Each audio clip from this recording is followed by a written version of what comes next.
Welcome to this deep dive. Today we're exploring a classic piece of tabletop gaming history curated specifically for you.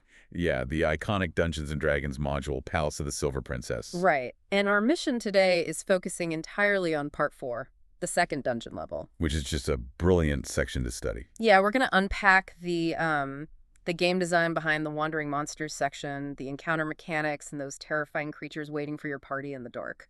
It perfectly captures that old-school dungeon-crawling atmosphere. We aren't just looking at a roster of bad guys here. No, we're looking at the underlying engine of suspense, the thing that makes the game tick for you and your friends around the table. Exactly. So let's unpack this engine. When you are exploring the second level, every other turn, the DM is rolling a d6, right? They are.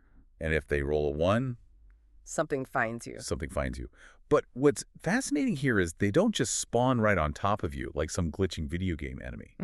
Right, the text actually notes they're spotted anywhere from 20 to 120 feet away. Yeah, and coming from any direction, doing absolutely anything the DM chooses. So it's not just, boom, monster. No, it's narrative. This simple rule gives the DM immense control to build tension instead of just dropping a monster in a room. Like maybe the monster's dragging a fresh kill down a side corridor. Or you just hear it scratching at a door behind you. It turns a random encounter into an actual story beat. Okay, so if I roll that 1, what exactly is creeping out of the dark toward my party? On the level 2 table, your fate comes down to another d6 roll. You could be facing ghouls, goblins, harpies, hobgoblins, medusas, or zombies. A pretty terrifying lineup. But I noticed a really interesting design guardrail here regarding the harpies and medusas. Oh yeah, if we connect this to the bigger picture, it's a crucial game design lesson. The module explicitly tells the DM you can only encounter them once as wandering monsters. It's a built-in safety valve. If you roll a harpy or a medusa a second time, the text instructs the DM to swap to the easier level 1 table instead. Precisely. Why? Just to cut the player some slack. Essentially, yes. Because these specific monsters are such difficult challenges that fighting them repeatedly would completely upset the game's balance. It keeps your campaign from grinding to a miserable, frustrating halt.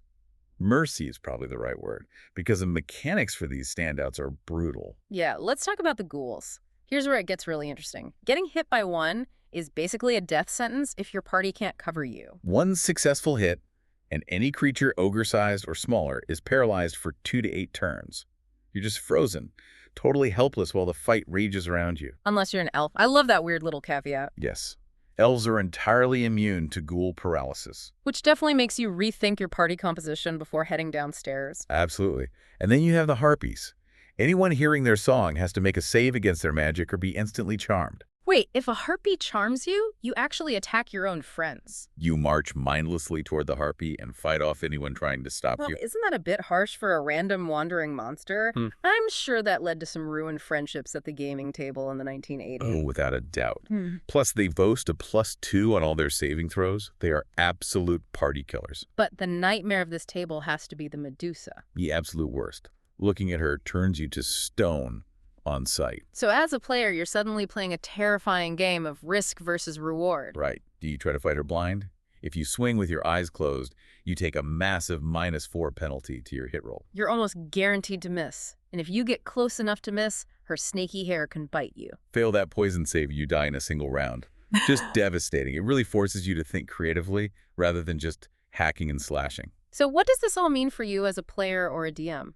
Studying Palace of the Silver Princess highlights how classic RPGs carefully balance these incredibly punishing mechanics with strict design guardrails. It proves a game can be dangerous and terrifying, but still be designed to keep things fun and fair. It does. And this raises an important question, something for you to mull over. Oh, what's that? Since these wandering monsters are moving dynamically through the dungeon, what actually happens to the unfortunate adventurers who fail their saves against a wandering Medusa? Oh, wow. Just imagine the creeping dread of navigating a seemingly empty hallway, turning a corner, and suddenly stumbling upon fresh, terrified stone statues of previous explorers.